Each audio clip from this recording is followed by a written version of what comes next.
Hey, what's up? It's Dave here from the Matt and Dave Show, thanking you for listening and reminding you to like, share, and subscribe if you like what you hear. I think you will, but you know, I'm biased.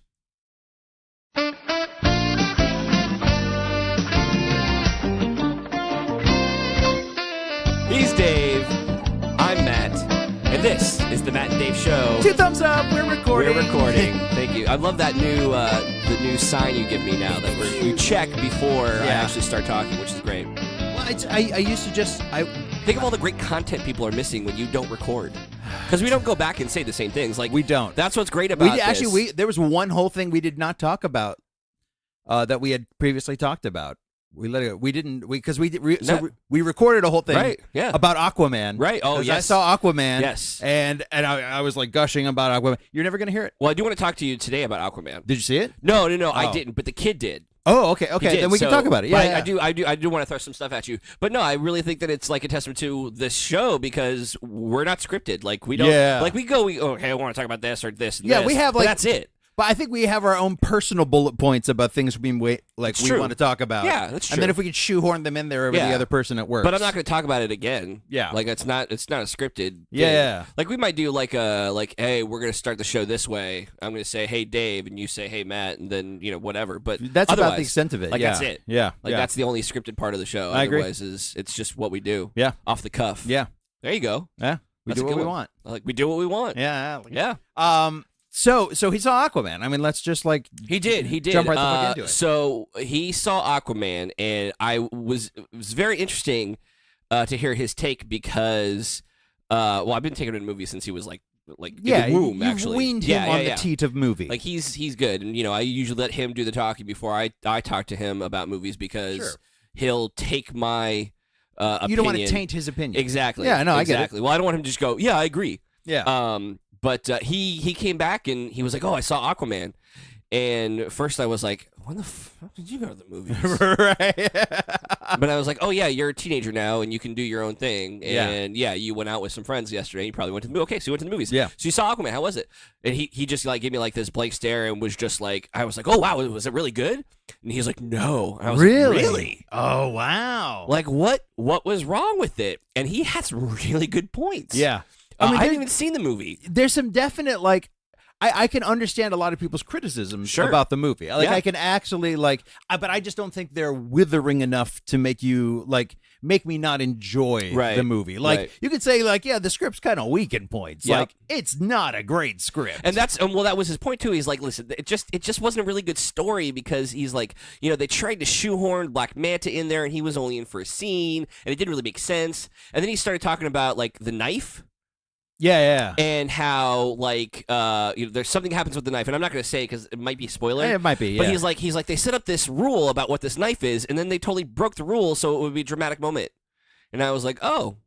See, I don't think they broke the rule on the knife. That's good. I think you might be wrong on that. He said they broke the rule. I don't know. I didn't see the movie. Yeah. But then the other thing is he told me what happens at the end battle. Yeah. And I mean, can I say you can spoil. So a minor spoiler if you haven't seen Aquaman. I guess the final battle gets broken up by the two mothers. Yes. So, I mean, towards the end of it. But still, but that's what stops the fighting, right? That's what go to timeout, go to your corners, young man. No, I mean, I would argue that the mothers come in as more of a button at the end of the the battle gets broken up by a duel, and then after the duel, there's a button with and the moms come in and say stop, right? Or something. One of them. Okay. Does. They're brothers. Okay, they're half brothers. Right. I got it. Yes. Yeah. So there's only one mom. But here's the thing. Yeah. What is it with DC and the fucking mothers? I didn't think it was bad. Seriously. I didn't think it was bad. Does DC have a mommy complex? I didn't think it was all that bad. I think maybe Marvel has the daddy complex. Yeah, clearly. And then DC has the mommy complex. Maybe. It didn't bother me. I don't know. It really didn't bother me.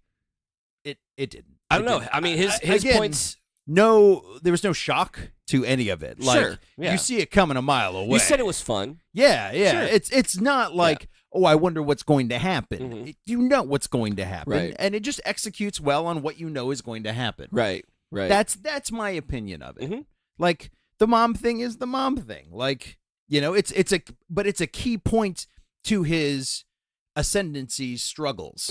Like, when it comes to lineage, having a mom is very important. Sure. As opposed to like Batman v Superman, where having a mom with the same first name is just incidental. Yeah. Yeah. When it comes to like throne and lineage, who your mother is and who your father is, that's relevant information. Sure. To leading a kingdom. Sure, that's very true. Yeah, and that's a huge part of Aquaman's background. But still, like the fact that I can see the point. Again, I can see the point. Right. Exactly. But again, I don't see. The thing is, I didn't saddle this movie with the baggage that was the previous movies because I don't think I've seen them. I've seen clips of them outside of Justice League, which I saw completely. Like, I didn't have any of the You didn't see Batman v Superman? No, I didn't watch it. You didn't watch Man of Steel? I didn't watch Man of Steel. Wow. Yeah. I am not saddled by the previous baggage of those movies. Right. So I'm able to come in like reasonably clean into this movie. Like, the only one I'm really saddled by is Wonder Woman.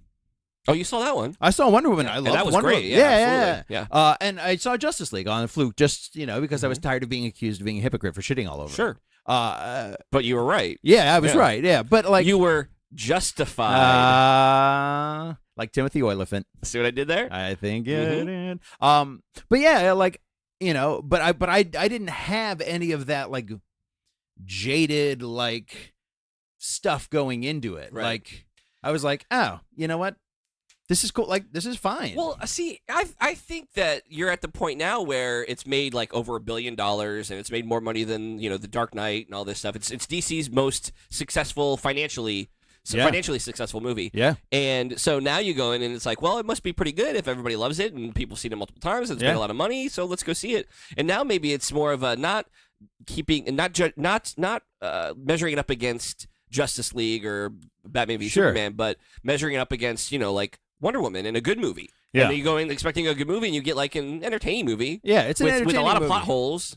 It's like a Fast and the Furious, like really kind of just flashy and fun, and that's pretty much it. That's it. With no substance. There's not a lot of substance to it. No, well, there really isn't. But I think if somebody told me that going into it, I'd enjoy it a little bit more. Yeah, but that's not you can't market a movie that way. Hey, you know what? This is bright, colorful, and enjoyable, but there's no substance. There's not. I mean, but there's not a lot. Like, there's enough to like get you through the movie. Sure. Like, it establishes some sort of backstory. It gives him a power base. It's. I mean, it's a movie. It facilitates its needs quite well. I don't know. I just found his critique of it very interesting because he didn't just say it was bad because of this or it was bad because it was bad acting. It was bad this. Like he had some actual good story points. Yeah, and, like pointed out some flaws that I could understand. I probably have a problem with too. Yeah, No, and you probably had a problem with as well, but you were just forgiving. Yeah, I'm where just he wasn't. Yeah. I was like, that's like I think there's a line where I actually like. Some of us legitimately groaned out loud. Yeah. Like, there was an actual, like, groaner line. You're like, oh, my God, come on, guys. Yeah. Like, it's not even low-hanging fruit anymore. You're, like, picking the rotten fruit up off the ground. Let me ask you this. Sure. Is there any part of your reasoning for liking it as much as you did have to do with the fact that Aquaman always gets shit on and... I know that you have a problem with that. Like you think Aquaman's pretty cool. It's a pretty cool character. I think Aquaman's a very cool character. And he's always getting shit on for just being able to talk to fish. Right. Which his powers are always they've always been more than that. Yeah. He's always like his backstory is pretty interesting. It is. It really is. Being born of two worlds and when he fucking cuts his own fucking hand off. That's pretty cool. Well, I mean that was with cool. the reboot. Like that wasn't the reboot. That wasn't the New 52. That was legit in the comics. Right. They put that in the comics, but after that wasn't the original. No. When he was wearing, the orange and green super. Yeah, with Aqualad and shit like that. Like yeah. everybody has a dark golden age. Exactly. Past. Like yes, I get nobody has the darkness in them from the fucking Super Friends No, era. I get you. I come get you. on, man. No, I understand. They weren't dealing with Hades. Like they were dealing with the Joker running around with his big fucking smiley face car. Like nobody cared. Yeah. No, I get you. Maybe the fact that I view it as kind of like an underdog story, possibly, but really I like the idea of the character, and I like that it's not he just doesn't punch things. You know what I mean? Like I like characters with a little more depth to them, and like and I've seen him done really well. Like there's a scene in the Flashpoint cartoon where everybody's got like bombs attached to them. And this is the very beginning. It's not even close to a spoiler. And you know, all the superheroes deal with their bombs, diffusing their bombs, like these big like proton bombs or whatever the fuck they are, in their own way. Like Superman grabs it in his hands and just waits for it to blow up. Like that's how Superman fixes that. He's like, oh, hold on 1 second. Sweet, cool, blew up. Just don't panic. You know, Green Lantern takes Batman out into space and he like just diffuses it with his brain power. Aquaman throws the guy in the water, and he's like, hold on 1 second. And then you see this like fizzing all around him, and he's like, what the hell? What the fuck, man? What the fuck? He's like, oh, I'm just telling all these plankton and microbacteria to go in and eat away everything inside the bomb. Right. And you're like, oh, fuck me, dude. That's like, pretty cool. That's a good use of like not something you would like imagine him to, you know what I mean? Right. Like it's a subtle use of the power. And then and at the flip end of that movie, there's like the exact opposite use of what he has to that, with like, you know, like just the opposite of it. So it gives you a good bookends as to what he could do properly motivated. Sure. But like, yeah, I think there's a small part of it, but really like, and I said this on the unrecorded part, like I'm a fucking battle whore. Yeah. Like I love a good epic battle. Yeah. And that was a great fucking epic battle. Great epic battle. Loved it. And might be my favorite Julie Andrews cameo ever on the planet. I have to see this movie just for the Julie Andrews cameo. Julie Andrews cameo, bro. Like, she's not in Mary Poppins. She's in fucking Aquaman. I mean, listen, some people just get it. You know? Yeah. She's like, no, I've already done Mary Poppins. I'm going to do Aquaman. I'm going to do Aquaman. Yeah. Yeah. Yep. Just for the Julie Andrews cameo alone, I would watch that movie again. Sorry, Dick. I'm going to leave you hanging. I'm sorry. Oh. I'm going to go do... I'm going to let you hop up on that desk. Plop down on that desk, Dick.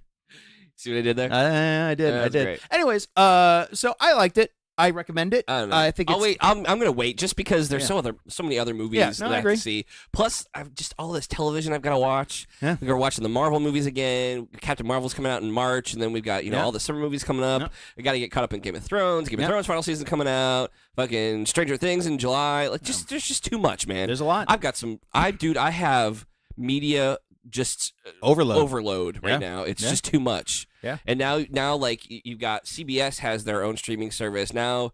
I've heard that The Office is going to be off of Netflix soon because NBC Universal is going to have their own streaming service, and it's like, can we just go back to the days of cable?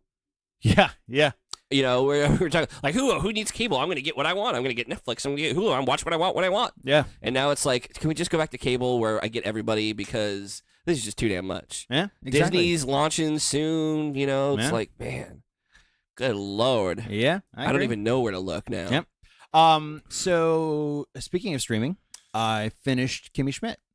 Oh, have you? I did. I gave up on that. Did you really? I did. Yeah. Oh man, it just didn't hold my attention. Was it third? So was this the fourth season? Fourth season, or the end of the third season?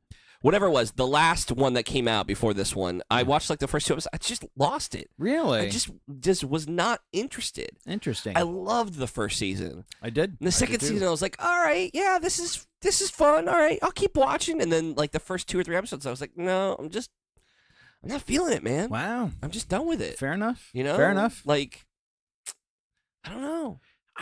I don't know what it was. I love the work, man. I do. I love the work. It's great. I mean, great. Like they did a sliding doors episode. Oh, really? Did they? Yes. That's hilarious. Yes, a sliding doors episode about seeing the movie Sliding Doors. Yeah. I mean, it's intelligent. It's witty. It's different. I love Ellie Kemper. Thank you. I love Ellie Kemper. Yep. She's fantastic. It's a great creative team. I don't know what it was that just did not It didn't grab me for Didn't that set third with you. season. No, It it's did fair. not. Look, man, It did not. It did not. It did not. Yeah, no, that makes perfect sense. Like, I can see why. I mean, it's not for everybody. No, it's not. But it is for a lot of people. Yeah. So what did you think of the last one? Did it loved end properly? Yes. Yeah. I thought it, like, without being like super glurgy, where like it's just everybody just ties up so amazing and neatly. Like, Yeah. it ties up nicely. Yeah. I mean, there's a little American television shows have a tendency to overdo it on the endings. Yeah. Which is fine. Mm-hmm. But I think they did it for Kimmy Schmidt. She got the big fairy tale ending, but everybody else had a nice ending. Yeah. Like a nice, reasonable ending. Yeah. Like in some dark places too. It was neat. Yeah. Like I enjoyed Life. it. Yeah. You know, you actually, I know that you want to go off on this Kimmy Schmidt thing, but you just said something that made me realize I never asked you what you think of the Downton Abbey movie coming out. I'm excited Because I never watched it, but I know that you were a huge fan. I like the show. Yeah. Yeah. Which is funny because that's a British series with an American ending. Yes. Oh, is it really? Oh God, yeah. Yeah. It's hilarious because I mean British, like, and it's a British TV series all the way up until like the last 3 episodes. Sure. Then it kicks into like American TV. Right. It's Do fucking you think they hilarious. did it because it was so popular over here? It's possible. It's easier to sell that here? Yeah. I mean, because a lot of British TV shows don't end like. They don't give a fuck. Yeah. Sometimes they just end. Yeah. Sometimes Like, they just end. That's it. Despite my 3-season rule, they just done. Yeah. I remember I was a big fan of Coupling. And that went on for like, if you don't know what Coupling is, it was like the British version of Friends, but sexier, because they're a little bit more, open over there. But they went on for 4 or 5 seasons, and that last season it like ended with them like finding out they're pregnant, and that was like it. Yeah, It was like they didn't like there's no wrapping up. Like nobody like this guy and this girl had like this love-hate thing, and they got together, but there was just nothing else. Yeah. So it was like Very accurate. Yeah, but I'll still love that show. Yeah. Like I don't know, I just feel like I felt like that show did not need to wrap up in a tiny little package for me. No, like everything else did. But yeah, Downton Abbey definitely like wraps up in like you can see it turn. You're like, oh, okay, and then it's like, whoa. Wow. Oh, okay. Like happy endings. Like they were like coked up and just giving out happy endings left and right. Like, yeah, I mean, you get it. Like fucking Oprah of happy endings. You get a happy ending. And you get a happy ending. Yeah. You get a happy ending. I really wish people could see my hand gestures right now. I'm glad they can. But yeah. Like, so that show ended on a way happy note. Which is why I'm curious about what the movie's going to be. Right, because it did end. Yeah, it did end on such a happy note for a lot of people. Like, you're going to have to really, to counteract some of that and introduce some strife, like, you're going to have to, like, put, like, you're going to have to, like, kill a couple people or something like that. You know what I mean? Like, didn't the Sex and the City movie do that, too? Exactly. That was going to be my... Like, they wrapped up, but then they came back and they introduced some of her past love. Like, weren't they together at that point? They were together. So, yeah, the basic plot of the Sex and the City movie, and this is mild spoilers for the Sex and the City movie. So, like, they're together, and then, like, they're not. Like, there's this, like, they plan this wedding, and then it goes awry, and then there's this, like, who's it, what's it, reconciliation, is it going to happen? I don't know. Like, Contrived drama. It is, and it was. It is and it isn't. It's one of those things where like you could see Big going through some of these things. I know exactly what I sound like. No, it's not just you; it's me too. Yeah. Like, who would look at us and go, "Oh yeah, those guys are going to talk about Sex and the City"? I fucking love that show. I love that show. I love that show. I did. I was dating a chick at the time who watched it, made me watch it, and I would watch it now without that person. Yeah.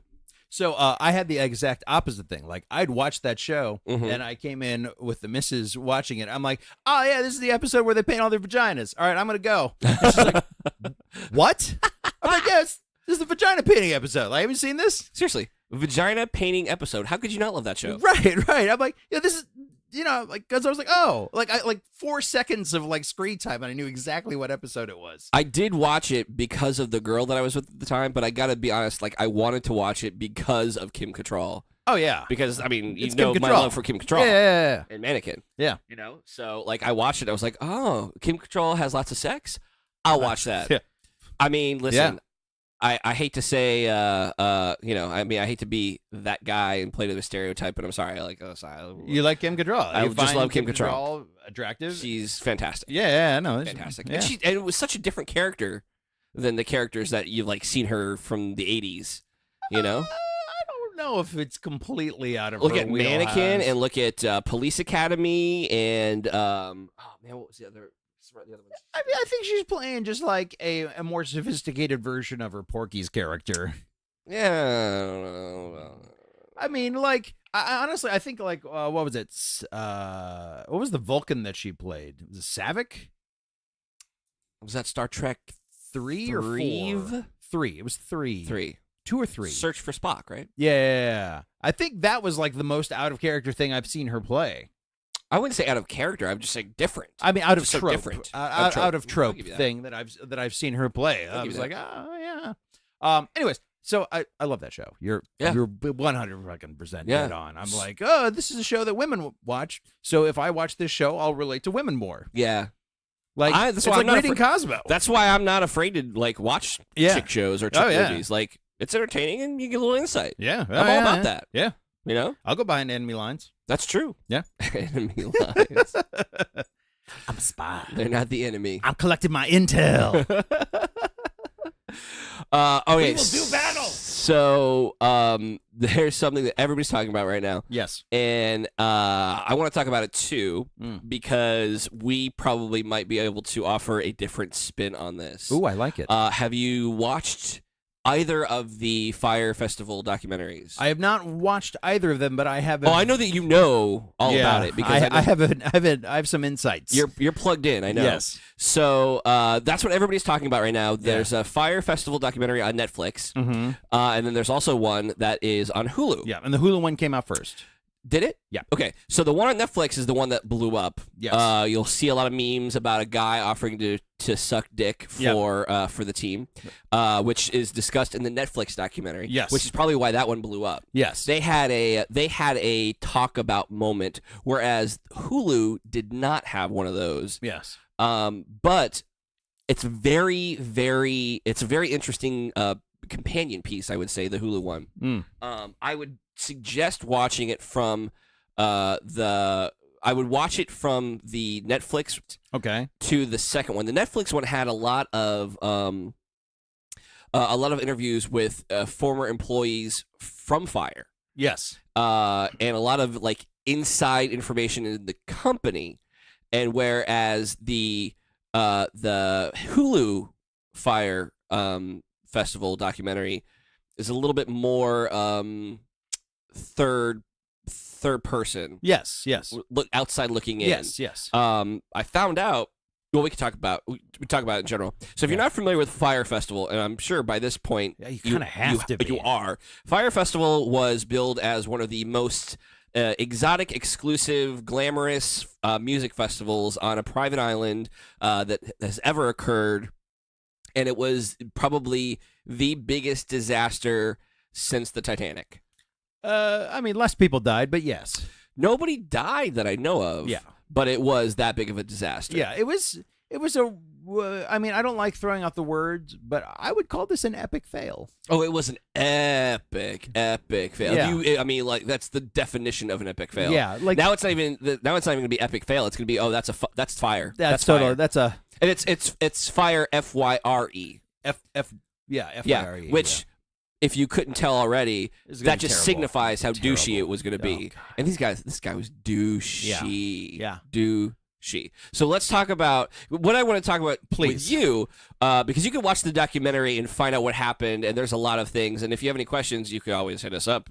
Not that you're going to, but if you do have any questions. But because we're both marketers, yes, I look at this from a marketing perspective, and I'm just like, oh my God. And I found this very interesting because the company that Fyre hired a marketing company to help them with all their marketing. And that company... You see my face? I do see your face. Yeah. That company's name was ckJerry. So when you're watching the Netflix documentary, and this may be another angle we can talk about, Sure, that's different from everyone else. When you're watching the Netflix documentary, you're like, wow, this guy's really a douche. And you look at the marketing company, and you're like, they're there and they're being interviewed, and you see the footage of them going down to the festival, and like, wow. And I'm sitting there thinking, you guys were pushing this until like the last day. Everybody knew this was a shit show. Mm-hmm. And you're still pushing this. But, okay, nobody's talking about this. So then you watch the Hulu documentary, and it's different. It kind of does lay a little bit of blame on ckJerry. Sure. And I found out that the Netflix documentary was actually produced by ckJerry. Oh, really? Yes. You didn't know that? I didn't know that. Oh, one. yes. Oh. So while it kind of doesn't show ckJerry in a negative light and like how they could probably accept some of the responsibility, right, the Hulu documentary does point that out a little bit. And it wasn't surprising for me. I've seen a lot of conversations online where people are talking about that, like, oh, I've noticed this. But when I'm watching the Netflix version, I'm thinking to myself, like, why is this marketing company still pushing stuff out? Yeah. You are in the know. Like, don't just say that you were pushing out what they gave you, because you knew. That company knew what it was. They knew 3 days before that they didn't have any talent, and Blink-182 pulled out, and all these other acts. You knew, but you were still doing it. Yeah. But and then Hulu pointed that out. So that was very interesting for me, just from that perspective, because that's the way that I think. Yes, absolutely. So there has been after. So this all happened. The documentaries were produced. All of this happened up until now. I have to say, I mean, you should watch this. It is entertaining. I will. Not just you, but everybody. Yeah. You. I'll definitely watch. Like, it's on my list. And watch They're the both Netflix on my one list. first. Yeah, watch the Netflix one first. But even I was watching it with the girlfriend, and she's not into marketing at all. Sure. But she hears me talk a little bit. But like, even like, she was like, I cannot believe they did that. And I'm gonna spoil it just a little bit for you. So when he gets caught and indicted, this is how shitty this dude is. The dude's got indicted. He was indicted and was forbidden from running any companies or being a CEO or anything like this.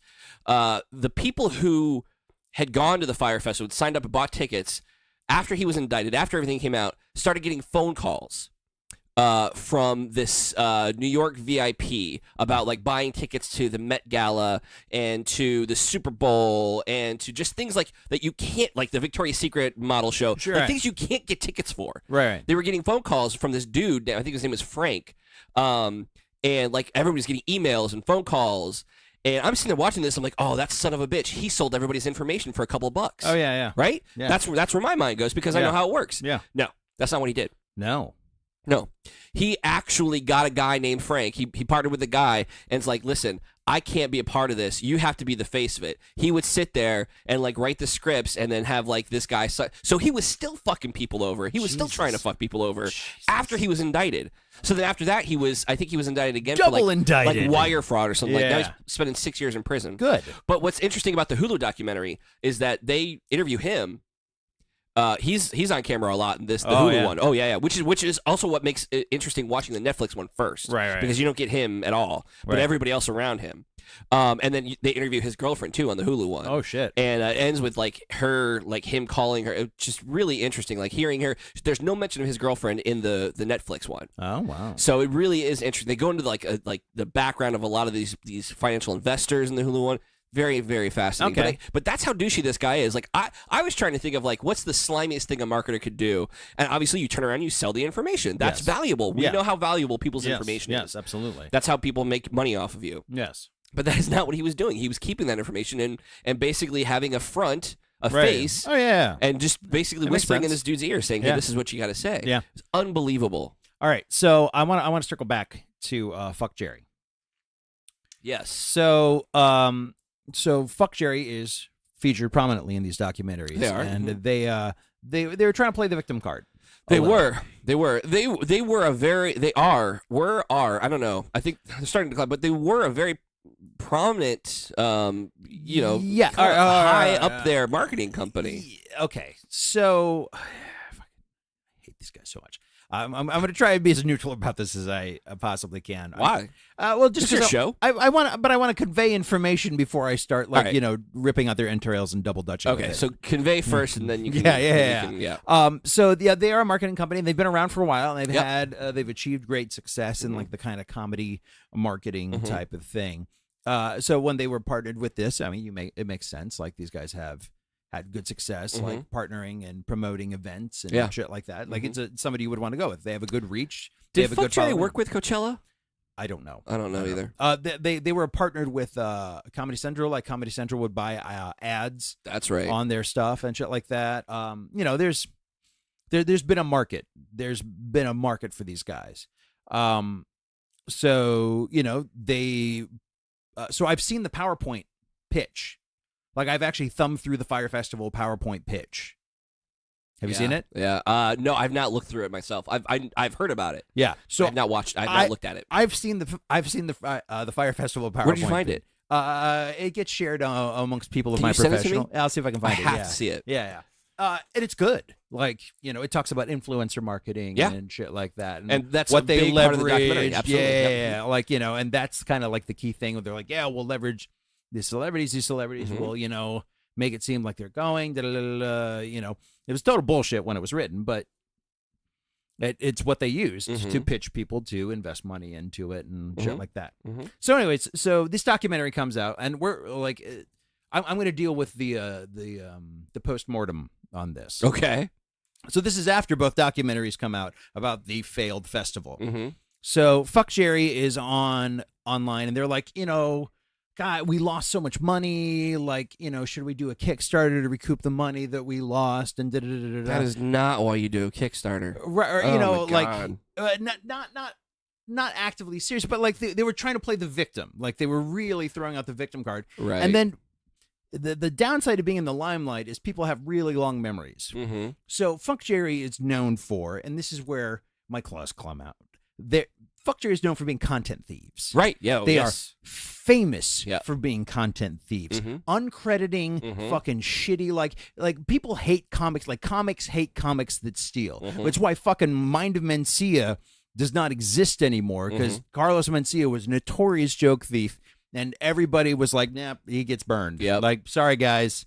Fuck you. That's a very tight-knit community. Yes. Like, you don't. They may compete, but they're close, and they talk. But there's rules. They talk, and there are rules. Yeah. It's the no honor among, it's like the pirate code. There's a code. Yeah, there's a code to what you do. Like, you can be shitty. You can make fun of another comedian. But you can call me an asshole, but you don't steal my jokes. You don't steal the jokes. Right. Yeah.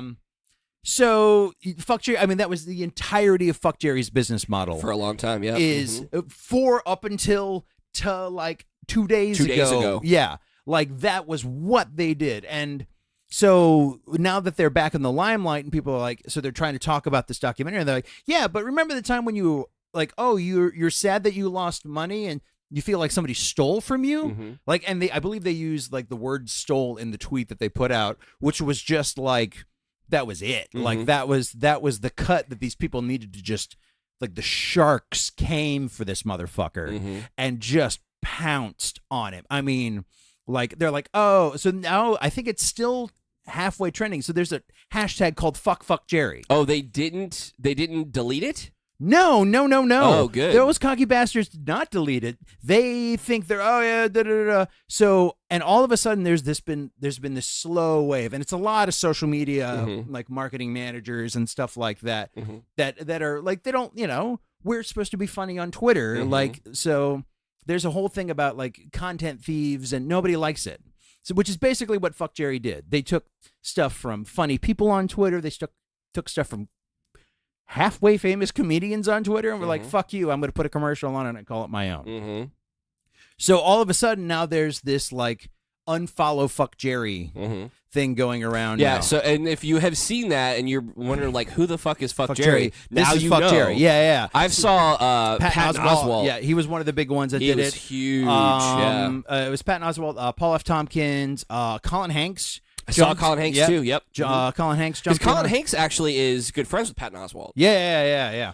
But like, it's gaining steam now. Absolutely. And I've seen some of the metrics. So there's aggregators that look at of big pages, and you can see because those are like publicly displayed numbers, and it will aggregate and track every day the follower count. So ckJerry had been adding I think they added like 10,000 followers a day, 10,000, and then all of a sudden it became like 5,000 followers. And I think for the first time last week they lost followers. Really? They were in a negative. They number. actually lost followers. They finally. actually lost followers.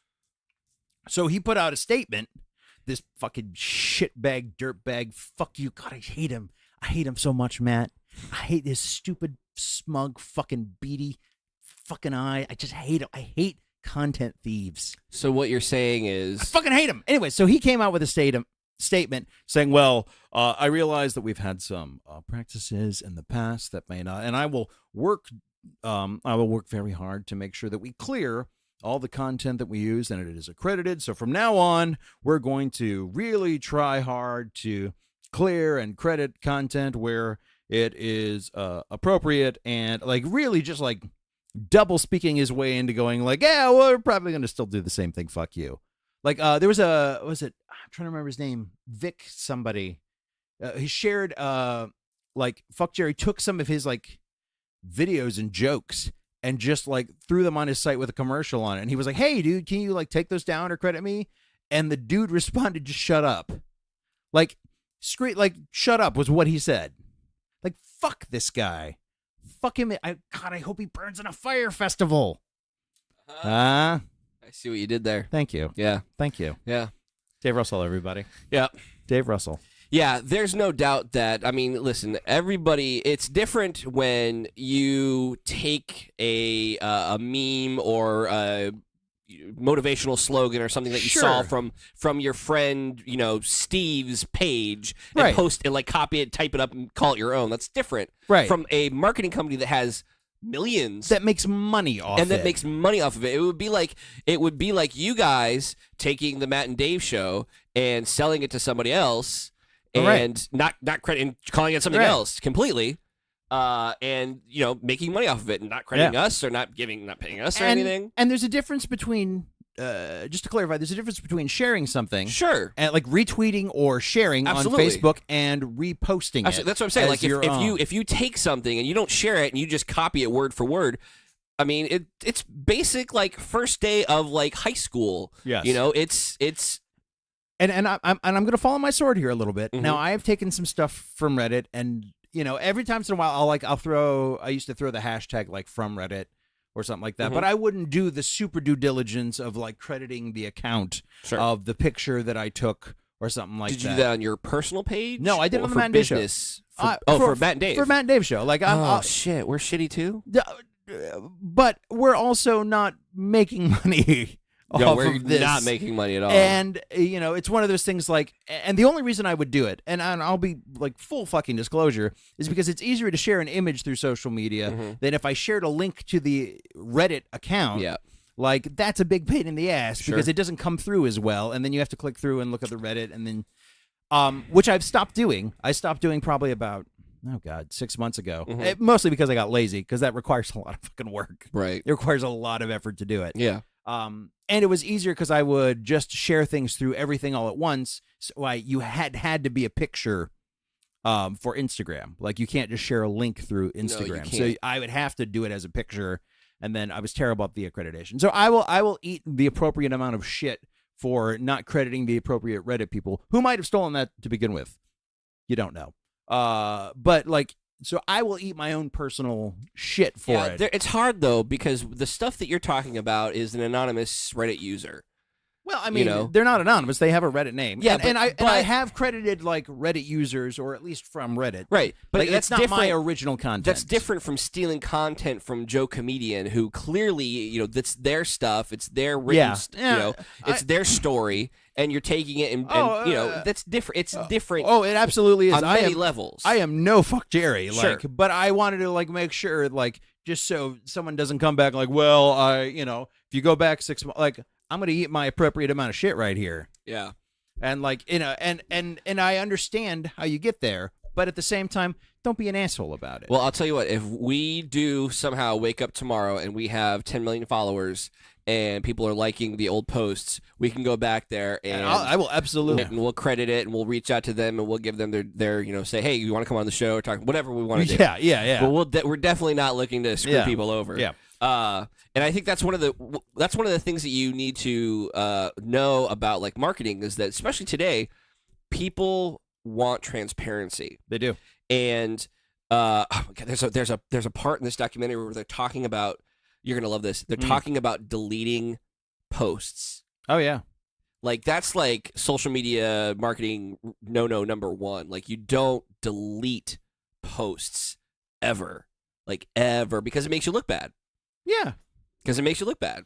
Oh, now the funny thing is, like, I have deleted posts before, but I let people know I'm like, oh yeah, this isn't great, or like, oh, there's an error here. Like, I'll let you know because of that, not because it's content that's generating negative reactions. Oh yeah, never. That's what I'm talking about. Don't delete negative. It's one thing if you like say something bad and it's in poor taste, and then you just delete it, right? And then you come back and you say, sorry, we shouldn't have said that, or we misspoke, or whatever. Right, it's fine. But like if you're delete, and then you're deleting comments of like people that were commenting on posts, hey, I haven't gotten my tickets yet. Delete.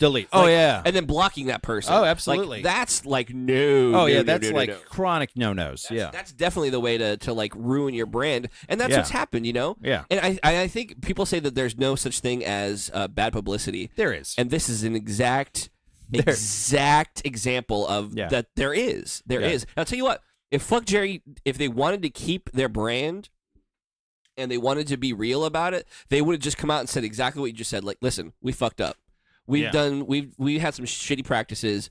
We're gonna reevaluate, come back, and we promise we're gonna be better. Yeah. And I think people would be a little bit more.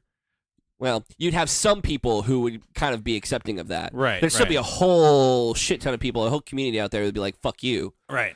But I think that's the way that you start like rebuilding your brand, rebuilding the trust. Because if you don't have trust with your audience, you got nothing. Yeah. And it's why I'll only share from now on. Like, I'll share the original post. Yeah. Or whatever original aggregator picked it up for me. Hey, it's just easier. You know what would be much easier is if we just came up with our own content.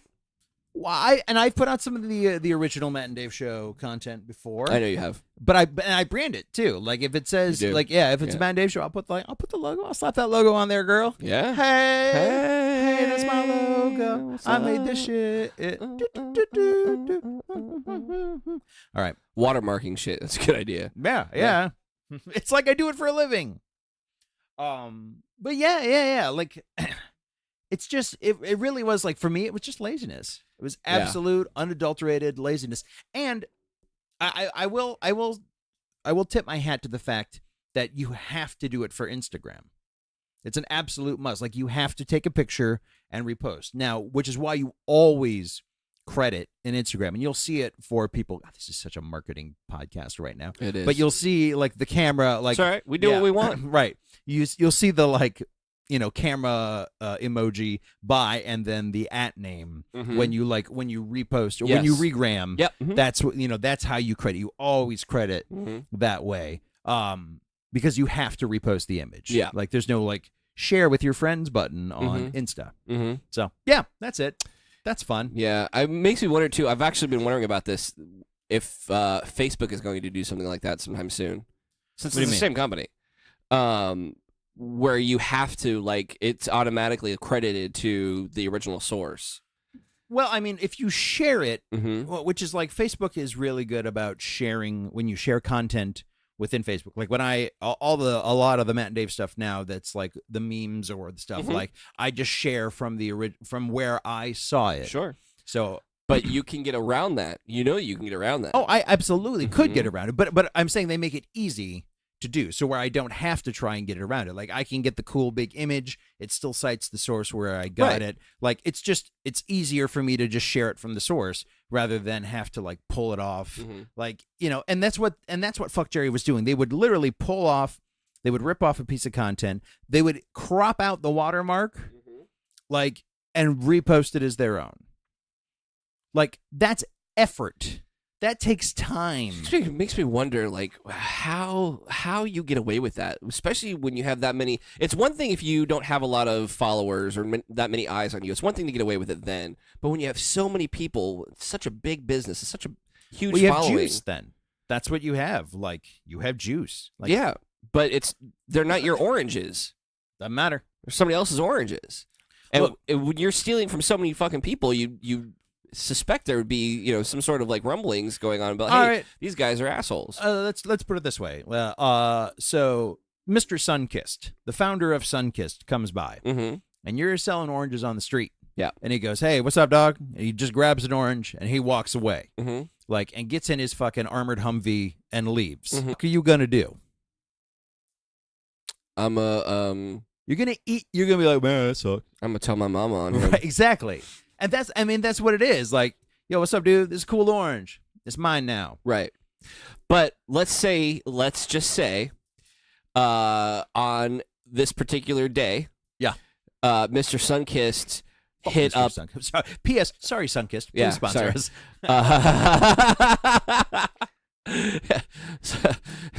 Marketing rule number 2: don't piss off any potential sponsors. We're just using Sunkissed as an example. Yes. But if Mr. Sunkissed had spent the entire day going up and down the street in all the neighborhoods, let's say in an entire city, and stole an orange from every kid who had an orange in the front yard. His entire business model is literally taking oranges out of people's front yards. Right, exactly. Yep.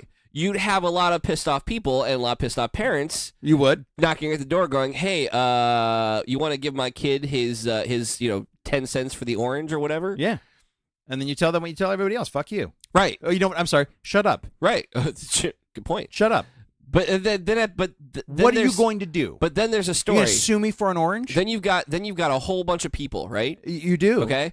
And I'm gonna go, if I'm a group of people, I'm gonna go to the media and say, "Hey, I've heard the Kevin Spacey speech in Ants. I get it."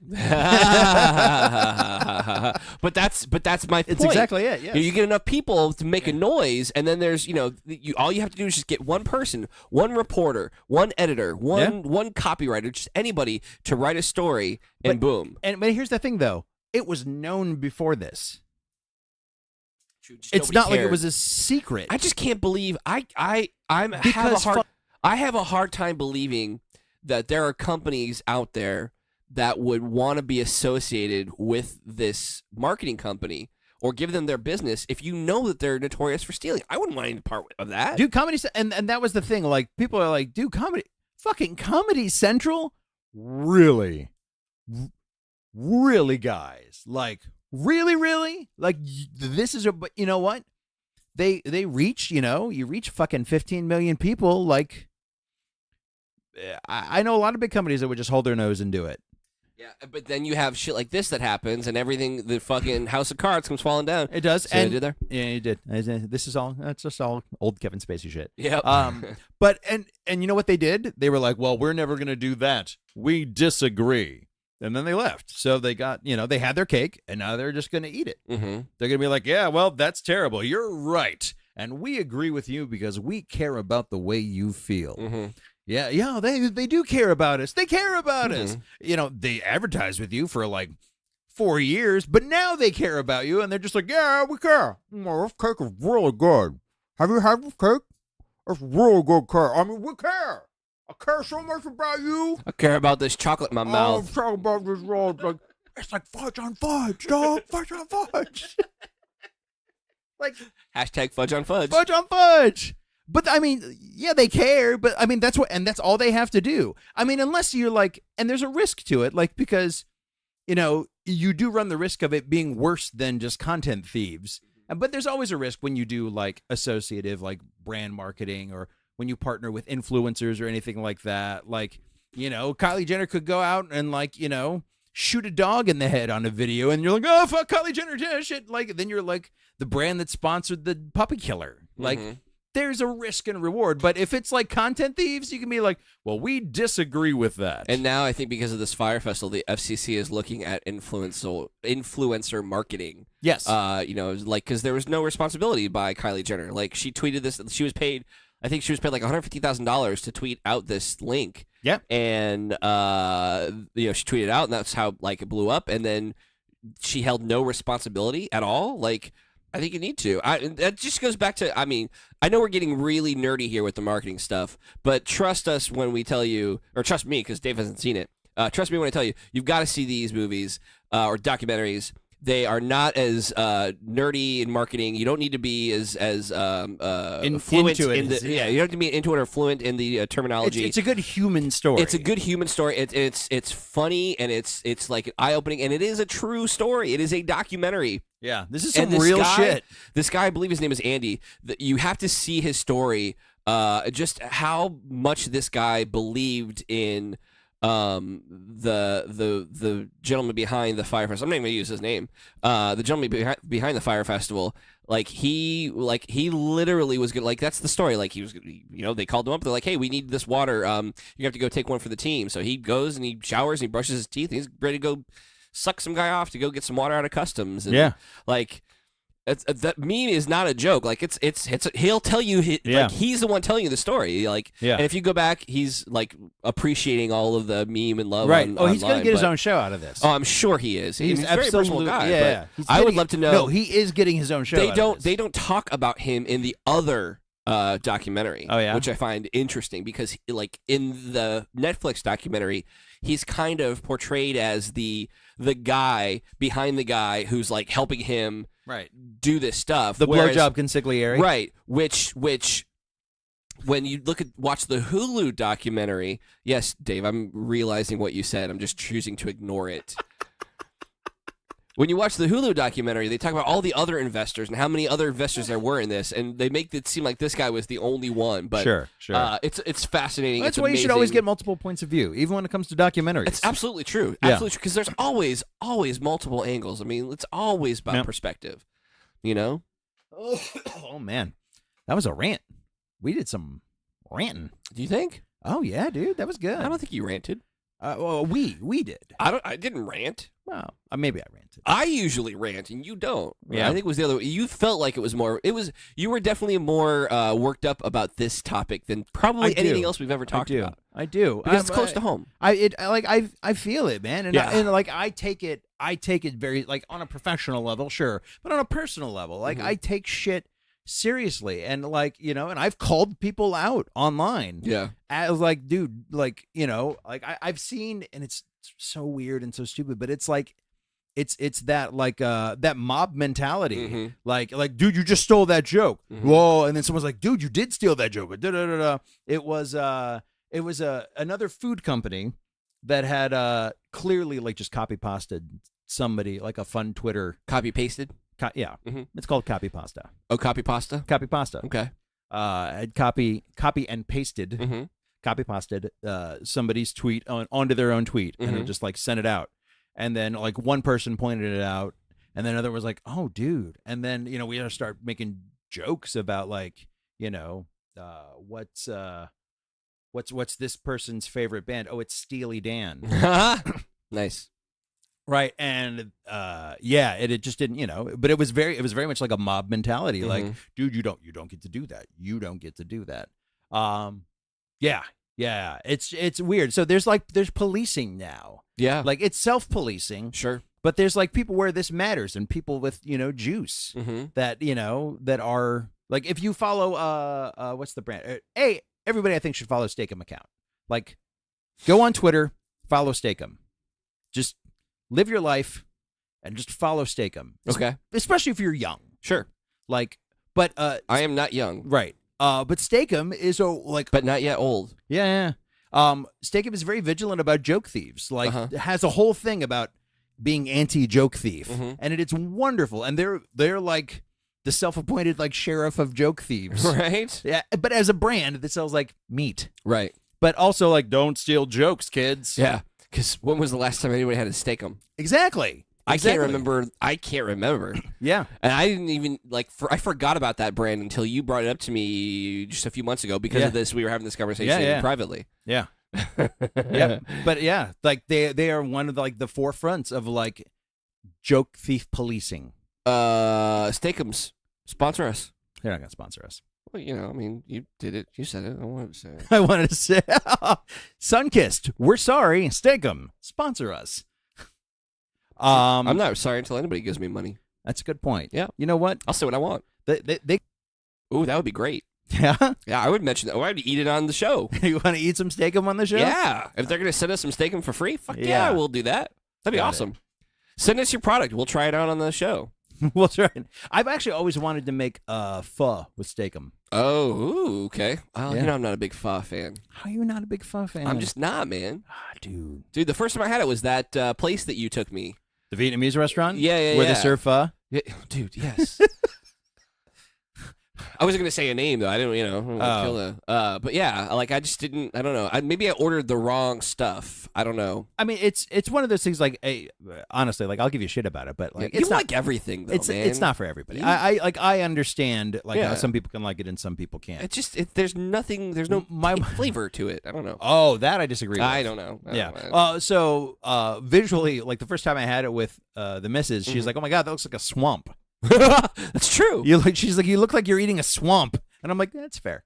So she called it swamp from then on. Maybe that's why, because it looks so disgusting. So mentally, I'm prepared for just a horrible taste. I don't know. Yeah, I mean, it's like a beef broth. I didn't care for like it. we could. Oh God, we could do an entire 3 shows about food. We could, and you know what we could do? We could do that. Oh, because we do what we want. We do what we want. We do what we want. Like we want to talk about food. We'll talk about food. We'll talk about food. We'll talk about whatever. Whatever. You're just listening to us talk at this point.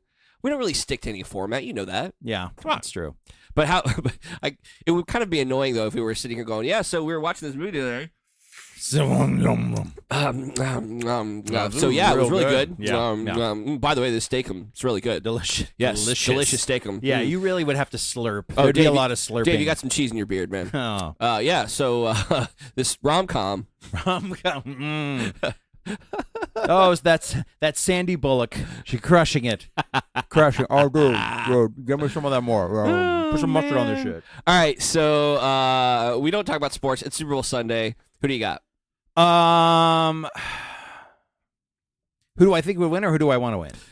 So you think the Patriots are going to win? Yes. And you want the Rams to win? Absolutely. I actually am holding out hope that the Rams will pull it off.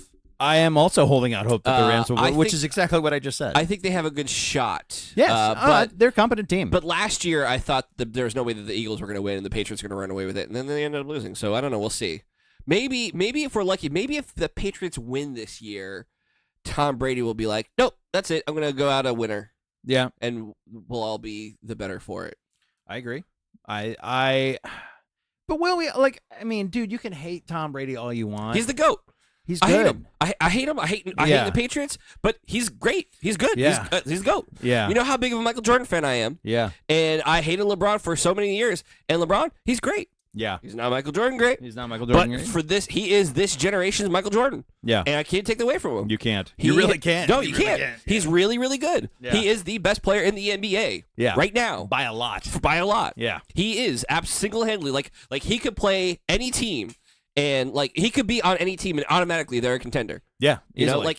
Please go to the Bulls. Please go to the Bulls, because we need all the help we can get. You do. Right? Is Rose still on the Bulls or no? No, I think he was in New York last I heard. Yeah, he bummed knees and everything. Yeah, I feel bad for the guy. He's so fucking good. He was so good. Yeah, I agree. So good. We were so close. I can talk sports ball, but yeah. So I hate on Brady, but I admit he is the greatest of all time. So I want to talk about something that's actually a little more in our wheelhouse. Okay, I was trying to wrap it up, but go ahead. Oh no, we'll do a brief stint on it. Halftime show. Oh yes. Okay, so this is still kind of sports ball related. It is sports ball, yeah, but more in what we do. In our entertainment wheelhouse. So we have Maroon 5. Yeah. Okay. So there's I saw this wonderful trope about it, and we can get into more about this too. But so it was like, oh yeah, Maroon 5, and people are like, it's a safe, but like, no, then so the follow up is name 2 people in Maroon 5 besides. No, including the one you know. Oh sure. Name one more. Right. There's not. You can't. You can't. Right. It's just Adam Levine and a bunch of dudes. Right. They're interchangeable. They're interchangeable. Unless you're a super fan from 2000. Sure, but you're not. I'm not. No. No, but people aren't really. No. You don't see them blowing up. I would say 97% of the people don't. Right. Like, I can name more than one person in fucking Red Hot Chili Peppers. Sure. Well, most people can. Right, exactly. Right. Because it's an interesting band. Sure. It's not... You don't think Maroon 5 is an interesting band? I think they're just safe. They're white bread. And they are safe. They absolutely 100% are safe, which is why they are Super Bowl bound. Yeah. They are safe, and there's no controversy. They're not controversial. And, like, it's hard to... like, hate on them. There's nothing to hate on them about other than the fact that they're playing the Super Bowl this year, and that seems to be a problem with people. Yeah. You know? Hilarious. Anyways, so the other thing I want to talk about with the halftime show is SpongeBob effing SquarePants. Do you think they're actually going to have SpongeBob? I swear to God, they better. Do you know for a fact that they will? I've heard rumors that it's yes. Yeah, we've all heard rumors. I mean, I heard rumors that they saw somebody there, like, practicing or whatever. Right. I don't know. I don't know if it's true. I don't know. Right. But I would love to see it. As we've learned from last year and Justin Timberlake's show, anything can happen right up to the last second. I mean, like right before, like, even the day of, he was going to have that big, like, Prince projection, and he was going to, like, do it with Prince, and people were like, fuck no. And then he didn't, and he just did the piano thing, which turned out to be great. Yep. Agreed. I loved his halftime show. I think it was great. Dude, with Katy Perry and Missy Elliott, like, dropping in Missy Elliott. When was that? Oh, God, it was like a couple years ago. Like, it re-kickstarted Missy Elliott's career because people were like, oh, my God, who's this rapper with Katy Perry? And people were like, fucking misdemeanor. Every time I hear that, I always think of the that song with Kanye and Alicia Keys and Paul McCartney. Oh, yeah. Who's this Paul McCartney? Man, this Paul McCartney guy, he's lucky to be on Kanye. Kanye's going to blow him up. Yeah, it's going to be great. People just like, the Beatles, dude. There's I'm talking about this and then we're going to get the fuck out. There's a wonderful video. It was an SNL. It was after the SNL 40th. Okay. And it was Paul McCartney going to this party. It was like him and I think it was like Wilco or Beck. It was like him and Beck. Mm-hmm. Like, and they're was it actually Beck? Yeah. Okay. And they're like, it was just them. They're walking up and they're like, hey, we want to get in. And they let Beck in, but they were like, they didn't let either of them in. And you see Paul McCartney just like stunned. He's like, how fucking famous do you have to be? But I'm a Beatle. He's like, I'm fucking Paul McCartney. I am the Beatle. Yeah, like, I'm the The Beatle. other one's gone. Yeah. Hey, Ringo's still here, dog. I know. That's the joke. But it's hilarious because you can just see this like incredulous look on his face. And then who did they let in? I don't know. It's it just cuts off. It's wonderful to watch just to see Paul McCartney like, what do you mean no? I'm not a no person. I'm a yes person. You let me into your party. I'm a Beatle. I'm the fucking Beatle. Yeah, man. it's hilarious. So yeah, we are going to be back next week. Are we? Hopefully. I don't know. We try. I think that's the whole point. We try. We do. Sometimes we fail because we're busy people. But we try. I think we're just lazy. We're busy. I'd rather just sleep on a Sunday. Oh, God. True. Well, we can take a nap after this. Sounds good. Love it. All right. Nap time. Bye. Bye, guys.